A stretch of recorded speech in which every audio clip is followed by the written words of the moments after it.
Alors, nous discutons avec M. Yao Ncho, il est expert consultant en sécurité informatique et nous parlons de la localisation sur Internet. Oui. Et il nous parlait des différents téléphones, ou enfin différents accessoires informatiques volés, comment c'était possible de localiser, de retrouver, de faire annuler le fonctionnement à distance. Oui. Il fallait rentrer un code très important, il a dit étoile dièse 06 dièse. Oui, étoile dièse 06 dièse qui permet d'avoir le email, c'est-à-dire un numéro, le numéro du téléphone, le numéro de série du téléphone, qui vous permet, lorsque votre téléphone est volé, votre appareil est volé, de le communiquer à votre opérateur et l'opérateur va simplement verrouiller le téléphone devient inutilisable. Voilà. D'accord. Alors, moi, on a beaucoup discuté. Il y a une question concrète que je voudrais vous poser. Oui. Moi ou quelqu'un d'autre, on a un ordinateur qu'on a pu acquérir au prix de beaucoup d'efforts. On en est tout content. Et puis, on l'oublie dans un taxi, malheureusement. Oui. Et donc, bien évidemment, c'est fini. Et est-ce qu'en allant... Il faut venir voir un expert comme vous, ou bien on peut aller à la police et pouvoir localiser, parce qu'on aurait pris des précautions, vous allez nous développer. Est-ce qu'on peut aller jusqu'à trouver dans son domicile, qui est peut-être pas répertorié, est-ce qu'il y a une carte sur Internet? Enfin, comment ça se passe pour qu'on aille jusqu'à domicile, si c'est dans une case, ou bien si c'est dans un building, jusqu'à trouver la personne qui utilise l'appareil et lui dire, hey, c'est mon appareil, donne-le et je peux le prouver. Ce qu'il faut comprendre aujourd'hui, c'est que la Côte d'Ivoire a beaucoup évolué dans le domaine des technologies. Il y a aujourd'hui en Côte d'Ivoire une police spécialisée pour tout ce qui est incident numérique. On a aujourd'hui en Côte d'Ivoire un CERT. Donc le CERT, c'est le centre qui est là pour tout ce qui est incident informatique. On a la plateforme de lutte contre la cybercriminalité. Lorsqu'on vole un ordinateur, c'est un acte cybercriminel. Vous comprenez? Lorsque on vole un ordinateur, c'est un acte cybercriminel. Et ces personnes-là ne sont pas que des policiers. Ce sont aujourd'hui des experts qui sont formés dans le domaine des technologies. Il y a parmi eux des pirates informatiques qui sont certifiés. Très important de savoir. Il y a aujourd'hui des gens qui ont la connaissance dans le domaine du piratage informatique, qui ont fait la formation et qui sont arrivés au niveau de la certification. Nous, depuis 2008, on forme des gens dans ce domaine jusqu'à aujourd'hui. Donc, il y en a plusieurs. Donc, aujourd'hui, en Côte d'Ivoire, je dis oui, c'est possible. Si quelqu'un a suivi toutes les consignes qu'on va donner tout au long de ce mois, à installer les applications qu'il faut, à installer les éléments qu'il faut, si cette personne perd soit un ordinateur, soit un téléphone, etc., c'est possible de localiser. Et comme vous avez dit, aujourd'hui, la localisation, on parle de localisation sur Internet. Mais on va voir aujourd'hui que la localisation, c'est aussi par satellite. Donc, quand on parle de satellite, on parle de pouvoir localiser de manière exacte la personne. Ah, c'est ça aussi. Vous savez, aujourd'hui, un opérateur même téléphonique, tout simple, est capable de dire où un téléphone se trouve, dans quelle zone. Parce qu'aujourd'hui, on a des relais qui permettent de savoir à peu près à quelle distance cette personne se trouve. J'ai l'habitude de dire, ce qu'on voit dans les films, ce n'est pas l'avenir, ce n'est pas de la science-fiction. C'est réel, c'est la vérité, ça se produit. Aujourd'hui, la police, la plateforme de lutte contre la cybercriminalité, a été capable d'arrêter ce qu'on appelle couramment des brouteurs, etc., a été capable d'arrêter des personnes ici en Côte d'Ivoire qui se trouvaient dans des lieux, juste à partir de leur téléphone. Donc c'est possible. C'est possible. Donc quelqu'un perd son téléphone, il perd son ordinateur, etc. Il a suivi les mesures dont on parle, il peut le faire. Maintenant, lorsque j'ai un tel problème, je ne vais pas porter plainte dans un simple commissariat. C'est ce que je dis chaque fois. Il faut se rendre à la plateforme de lutte contre la cybercriminalité, qui est la police spécialisée dans ce domaine et qui a des personnes vraiment spécialisées dans ce domaine pour faire ce type de recherche. Très bien. En tout cas, c'est très intéressant et c'est une série donc d'informations, de consignes que vous allez nous donner tout au cours du mois. Plein de démos, il faut. Parce qu'effectivement, le problème que vous avez soulevé, des gens qui auraient des photos compromettantes, ou bien des personnes connues. Par exemple, moi, j'avoue que je n'ai pas envie d'exposer ma famille dans la presse. Et puis, dans mon portable privé, j'ai des photos de mon mari, mes enfants, mes parents et tout. Mais je n'ai pas forcément envie que ce soit... Même des messages, on va dire. Tout à fait. Même des messages. Tout à fait. Donc, il y a toujours quelque chose de compromettant. Toujours. Donc, tout ça, on peut supprimer, dès l'instant où l'appareil est allumé, vous pouvez, on peut supprimer le contenu. C'est carrément possible. C'est carrément possible. S'il n'y a pas fait de copie de sauvegarde.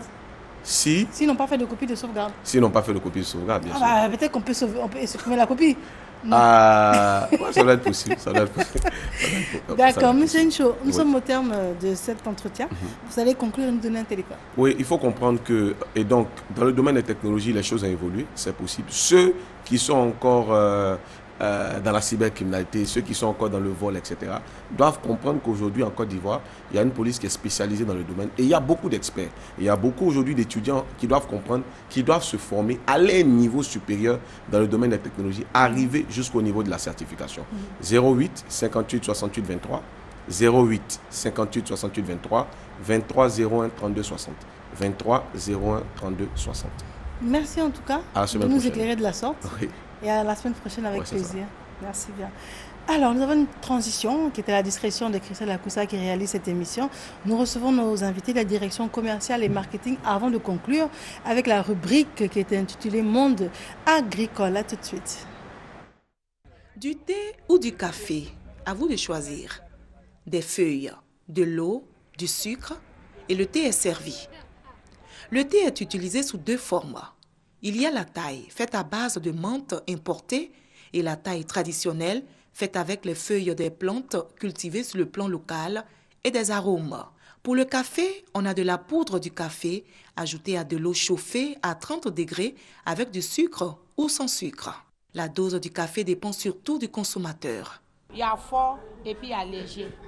Voilà, il y a d'autres quand ils viennent, ils parlent de léger. Bon, léger là quand tu prends c'est pas trop fort quoi. Voilà. Mais il y a des gens ils veulent fort. C'est par exemple les chauffeurs comme ça quand ils prennent fort là, en tout cas ça les remonte quoi, travailler bien. Le thé et le café sont appréciés par bon nombre de personnes. C'est bon, c'est remontant pour les hommes. Et ça lave le sang aussi. Le thé, quand tu bois le thé beaucoup, ça te permet à tes yeux, bon, les petites maladies comme les gens palus, les petites maladies, ça évite ça beaucoup. Celui qui consomme, il ne vieillit pas vite. Même s'il vieillit, il tient par rapport aux autres. Même quand tu peux boire, si tu sens un peu la fatigue, ou bien soit bon, tu n'es pas trop dans ton assiette, tu peux boire pour t'encourager un peu en attendant que les activités marchent. Il y a d'autres qui boivent par plaisir. Il y a d'autres qui boivent, bon, peut-être qu'ils voient les gens boire. Il y a d'autres aussi qui boivent pour dire que vraiment ça me permet de travailler. Tu sais, tout qu'on fait, ça ne rend pas l'homme mourant, quoi. Ça te réveille un peu. Quoi. Comme tout à l'heure, ce que j'ai consommé là, ça me permet d'échanger avec vous facilement. Voilà. Et pourtant, il y avait un peu de sommeil, tout ça est parti. Mon corps est un peu léger sur moi.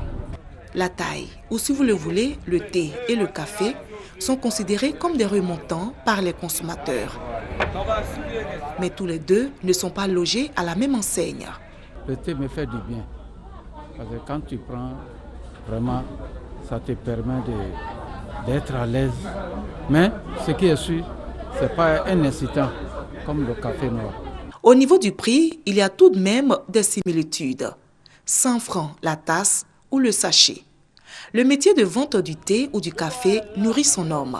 Comme presque tous les petits commerces du genre, les espaces de thé ou de café ne respectent pas toutes les règles d'hygiène. Une faille qui pourrait faire perdre au café son goût souvent apprécié dans la convivialité. Très bien, nous sommes de retour en studio. Le moment est arrivé pour nous de recevoir nos invités qui nous viennent de la direction commerciale et marketing, le docteur Elias Ham, notre premier invité. Docteur, bonjour. Bonjour à vous, bonjour à tous les téléspectateurs. Alors depuis déjà, je dirais même quelques mois. Hein, un mois. Depuis un mois déjà. Voilà. Nous parlons d'iridologie. Exactement. Et vous êtes docteur en iridologie. Et vous nous parlez de bilan de santé gratuit d'iridologie. Qui va continuer jusqu'au 15, vu la grande demande des gens qui n'ont pas eu le temps de passer pour faire le bilan. Donc on va prolonger jusqu'au 15 juin pour des bilans d'iridologie gratuits. L'iridologie, c'est la science de l'iris. On va faire un bilan de santé complet. On va détecter comment notre organisme fonctionne. On va détecter le fonctionnement de chaque organe. On va expliquer ça pour les patients et on va leur montrer la solution par la suite. Si c'est à notre niveau ou bien comment ils vont se procéder pour avoir une bonne guérison. Très bien. Donc ça veut dire qu'à travers les yeux, il est possible de savoir quels sont les maux dont souffrent les patients. Exactement. Ce n'est pas seulement les maux dont on souffre, mais c'est les maladies qui sont très graves et qui sont à prévenir. Et c'est ça le plus important dans le bilan d'iridologie. Donc il y a de la prévention. Exactement, c'est une manière de prévenir l'apparition d'une grave maladie. Et c'est une manière de faire un bilan qui est très rapide, qui est efficace et qui n'est pas coûteux, qui est gratuit pour chaque personne pour le moment. D'accord, très bien. Et c'est douloureux, c'est pas douloureux? Il n'y a pas de douleur, il n'y a pas de préparation préalable, donc il n'y a pas de collyre à mettre au niveau des yeux. La personne va se présenter, il va faire son bilan, il va continuer sa journée très normalement, sans complications. Ça prend pas trop de temps? Absolument pas. Au bout de entre 5 et 10 minutes, il va avoir les résultats et il pourra retourner chez lui. D'accord, très bien. Et les enfants, c'est possible? Non, c'est toute personne à partir de 16 ans qui peut faire ce bilan-là. Pourquoi? Parce que on n'a pas des signes iridiens qu'à partir de 16 ans. Je répète, les signes iridiens, ce sont les signes que chaque organe il va laisser au niveau de l'iris. Pourquoi? Parce que chaque organe il a une terminaison nerveuse au niveau de l'iris. Il va laisser des signes. Nous, on va disséquer ces signes-là, on va expliquer pour les patients. D'accord. Donc ça veut dire que, parce que ça fait déjà 1 mois que vous venez sur les différents plateaux pour expliquer ce que c'est et inciter la population à se déplacer nombreuse. Voilà. Donc ça veut dire qu'il y a des personnes qui ne sont pas atteintes par exemple de diabète ni d'hypertension, mais qui potentiellement pouvaient le devenir, que vous avez réussi à dépister et donc vous avez anticipé. Bien sûr, et il y a plusieurs cas qui sont comme ça. C'est pas seulement dans le diabète ou bien l'hypertension, dans plusieurs maladies. Je cite aussi un problème de prostate, sans rentrer dans les détails, mais on peut prévenir ça aussi. Et c'est ça le but de l'iridologie. Très bien. Très bien. Alors, vous avez dit que c'est gratuit jusqu'à quand? Jusqu'au le 15 juin, toujours c'est gratuit pour chaque personne qui se présente pour une consultation dans notre service. Très bien. Et où est-ce qu'on vous... Nous sommes, voilà, nous sommes toujours à Marcory, zone 3, à l'immeuble Opéra, au premier étage, deuxième porte. Immeuble Opéra, premier étage, deuxième porte, à Marcory, zone 3. D'accord. Quelqu'un qui est en surpoids peut venir, par exemple? Bien sûr. Et c'est ça où il faut faire le bilan d'iridologie, parce qu'il faut savoir comment on est arrivé à avoir un surpoids. Est-ce que c'est un trouble digestif? Est-ce que c'est un taux de graisse? Est-ce que c'est un malfonctionnement du foie? C'est ça le plus important, de savoir la cause de chaque maladie. Quelqu'un qui a des boutons qui finissent pas? Bien sûr. Peut venir aussi. Toujours, il faut savoir la cause qui a déclenché la maladie. Et avec le bilan d'iridologie, on va connaître bien la cause. Les téléphones, docteur? C'est le 05 06 23 24. Je répète, le 05 06 23 24 et le 66 29 92 66. Zone 3, immeuble Opéra, premier étage, porte... Premier immeuble Opéra, premier étage, deuxième porte. Deuxième porte. Voilà. Merci encore. Merci pour vous. Merci, docteur. Monsieur Armand Desamours, monsieur, bonjour. Bonjour, madame. Nous parlons du salon Orijiji 2015. Oui, bien évidemment, Orijiji 2015, on l'avait annoncé, et c'est bien sûr ce matin, sur le cours de 9h30 à l'espace Latry Event aux deux plateaux, ici dans la commune de Cocody. Orijiji 2015, comme on l'a dit, ça va se tenir effectivement sous la présidence de son Excellence, M. Patrice Kwame, secrétaire exécutif du Conseil de l'Entente, bien sûr avec la présence du ministre des Mines et de l'Industrie, et puis le représentant de l'Organisation mondiale de la propriété intellectuelle, l'ambassadeur qui s'est rendu à Abidjan depuis hier, juste pour ce salon. Et je rappelle que sur le coup de 9h30, le salon est ouvert. Il est ouvert à tout le grand public ce matin. Juste après donc l'ouverture, on va passer à la visite des stands, histoire de permettre à tous ceux qui viennent exposer, aux entreprises, aux industriels, de pouvoir éduquer et sensibiliser la population et bien sûr les visiteurs sur les questions de l'originalité. Parce qu'on l'a dit, Orijiji 2015 se positionne comme ce salon qui voudrait bien sûr contribuer à lutter contre la fraude, la contrefaçon et toutes les formes de fraude. Et puis la troisième partie, ce sera bien sûr les conférences à partir donc de cet après-midi. Et puis demain, ça va se poursuivre avec également des conférences et nous allons fermer le jeudi. Je rappelle que cette édition a pour thème gouvernance juridique de la propriété intellectuelle et efficacité de la protection. Et je voudrais rassurer toute la population ivoirienne que ce salon est gratuit, il est libre, l'entrée est libre et gratuite, la sécurité est de mise parce qu'il faut assurer la sécurité des personnes et des biens à ce salon. Question. Oui. Déjà là, on réalise qu'il pleut. Oui. Alors c'est en intérieur? Parce Oui. qu'il y a un magnifique jardin aussi. Oui. C'est à l'intérieur, bien sûr, parce que nous avons passé à tout ça. Je voudrais rappeler au passage que chaque 5 juin, le monde entier célèbre la journée anti-contrefaçon. Et nous savons qu'en juin, c'est la période pluvieuse. Nous avons pensé donc à toutes les personnes qui viendront à ce salon. C'est à l'intérieur, c'est pas dehors. C'est vrai que le jardin va permettre à toutes les personnes éprises de qualité et d'originalité de pouvoir se recueillir, de pouvoir se distraire.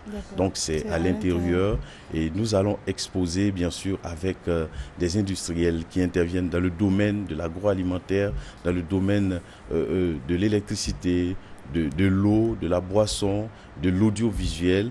Et puis bien entendu, comme on l'a dit, des experts viendront également pour nous donner toutes les informations possibles afin qu'au sortir de ce salon, les Ivoiriens, sinon les participants, arrivent à faire la différence entre l'original et la photocopie et qu'ils arrivent à distinguer le vrai. Et vous avez des exposants qui viennent d'ailleurs? Oui, il faut rappeler que nous sommes à notre première édition. Des exposants, ils sont tous Ivoiriens. Il ne faudrait pas qu'on essaie de dire autre chose aux Ivoiriens parce que la RTI est une télévision originale, comme on le dit. Les exposants sont tous des Ivoiriens. C'est des entreprises ivoiriennes, mais qui collaborent avec des entreprises extérieures. Mais ce qu'il est bon de noter, c'est que de Genève, d'accord, ce qu'il est bon de noter, c'est que de Genève, le représentant de l'Organisation mondiale de la propriété intellectuelle a effectué le déplacement pour ce salon qui a sa première édition. C'est-à-dire que, comme l'a dit le président de la République, la question de la lutte contre la fraude et toutes les autres formes de fraude est essentiellement importante afin que les Ivoiriens, sinon les entreprises nationales, puissent véritablement travailler. Et donc c'est à cela que nous allons nous atteler durant tout ce salon qui va se tenir d'aujourd'hui même à partir de 9h30, l'ouverture officielle. Demain, ça va se poursuivre avec bien sûr les ateliers, avec les conférences, avec des experts. Et puis vendredi également, le jeudi 4, nous allons terminer et remettre bien sûr le rapport. Alors ça commence à 9h30 aujourd'hui, mais les autres jours, à partir de 8h30, les stands sont ouverts. Et bien sûr, à partir de 9h30, nous commençons avec les ateliers. Voilà. Et ce jusqu'à 17h30? Et ce jusqu'à 17h30, pour permettre aux Ivoiriens... Voilà. 09 58 0010. 09 58 0010, c'est gratuit. Espace Event La Trille de Plateau, de la commune de Cocody. Je vous remercie. Merci à vous, madame. Nous sommes à la dernière rubrique de cette matinale, Monde agricole. Habituellement, nous recevons madame Iriel Colette, madame Quadio. Elle est en déplacement, bien évidemment, pour le confort des Ivoiriens. Peut-être que ses envoyés nous en diront plus, mais elles sont essentiellement venues pour répéter les messages actuels. C'est la vente au kilo. Madame Traoré Aminata est notre première invitée. Vous êtes secrétaire générale de la Venascovici. Très bien. Bonjour. Effectivement, nous sommes là toujours pour la question de la vente au kilo, pour la sécurité alimentaire. Et bon, quand on parle d'émergence, on ne peut pas émerger avec le ventre vide. Et pour qu'on ait le ventre plein, il faut qu'on essaie de voir les prix au kilo. Pour qu'il y ait un partenariat gagnant, le producteur y gagne, la commercialisation gagne et les consommateurs aussi gagnent au kilo. Voilà pourquoi nous sommes toujours là, en train de parler de ça, pour que nos sœurs puissent nous aider même dans ce combat. C'est-à-dire les femmes au foyer. Puisque souvent elles viennent, on leur propose au kilo. Elles disent non, moi je veux un peu seulement, juste pour 50. Ah, d'accord. Voilà. Non, ça aussi c'est un problème. C'est un autre problème. Parce que souvent je passe dans les marchés, j'essaie de voir avec mes femmes. Et malheureusement, je tombe avec ces gens de femmes. Elles viennent, quand on dit le gombo fait 300, le elles disent non, non, non, je veux juste 3 seulement pour 50 francs. Alors que quand tu prends un demi-kilo à 150, tu peux garder pour la prochaine sauce. D'autres même te disent non. Des fois, n'ont pas le budget aussi. Bon, 150 francs demi-kilo. Oui, ça c'est le gombo, mais ça peut être autre chose. L'aubergine, c'est la même chose. Et la tomate? La tomate, actuellement, la tomate a baissé, c'est à 600. 2000 francs, c'est à 600. Mais si elle veut pour 100 francs juste pour la sauce? Bon. C'est ça. Donc, il faut qu'elle nous aide à accepter. Demi-kilo, 300 francs. Même demande le cas même à 150. C'est mieux que par tas. D'accord. Alors on peut très bien demander le quart aussi. On peut demander le quart. D'accord. S'il y a demi-kilo, c'est qu'il y a un quart. Il suffit de diviser le demi-kilo en deux. Vous refusez de vendre le quart? Non, non, non. Chez moi, on le fait. Et chez vous, c'est où? C'est à Cocody, aux 2 plateaux là. Où ça? Marché Agban. Nous sommes en train d'aménager même le marché, donner une autre vision à ce marché. faire un marché de gros. Bientôt, mais on va faire le lancement. On va faire une foire même. On a des magasins qui sont encore libres, des étals, tout. Donc, on appelle toutes celles qui sont à la maison, qui disent « je ne fais rien », à venir au marché, prendre des places. Parce qu'il faut que la vente au kilo, Cocody c'est pas sache. cher aussi, il y a tout ça. Non, qu'elles viennent. Si elles ont envie de faire, on saura comment. On a des box de 6 mètres carrés, des magasins de 12 mètres carrés, et il y en a de 16 mètres carrés. Tout ça pour vendre les légumes, Là, en gros, les magasins sont là, tu peux faire autre chose. Mais nous avons les étals pour les condiments, le vivrier, qui font 1,50 m sur 1,50 m. Donc, on appelle tout le monde à venir. L'espace est propre, il n'y a pas de l'eau, tout est au kilo là-bas. Et c'est le marché d'Agbon?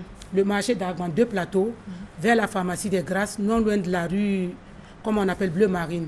D'accord. Et vous êtes secrétaire général de la FENASCOF ici? Oui, du district d'Abidjan. District d'Abidjan. Oui. Très bien. Madame Awa Coco Suzanne est avec nous. Madame, bonjour. Bonjour. Non, c'est pas Aminata, moi c'est Mariam. J'étais fait quoi le matin là? Aminata. Non, moi c'est Mariam. Alors, vous êtes la présidente de la Société coopérative des femmes d'ouvriers de Marcory. Oui. Voilà. D'accord. Donc, elle a expliqué. Et vous, qu'est-ce que vous pouvez nous dire? Bon, c'est ça. Je lance un appel. Conakry, c'est une structure, toutes les coopératives. Il y a des femmes qui disent que c'est un petit groupe. Ce n'est pas un petit groupe. Tous les grandes 30 régions, ils sont piqués dedans. Donc, j'invite les femmes de venir adhérer, de venir à Conakry. Ils disent que c'est un petit groupe. Ce n'est pas un petit groupe, c'est toute la Côte d'Ivoire qui est dedans.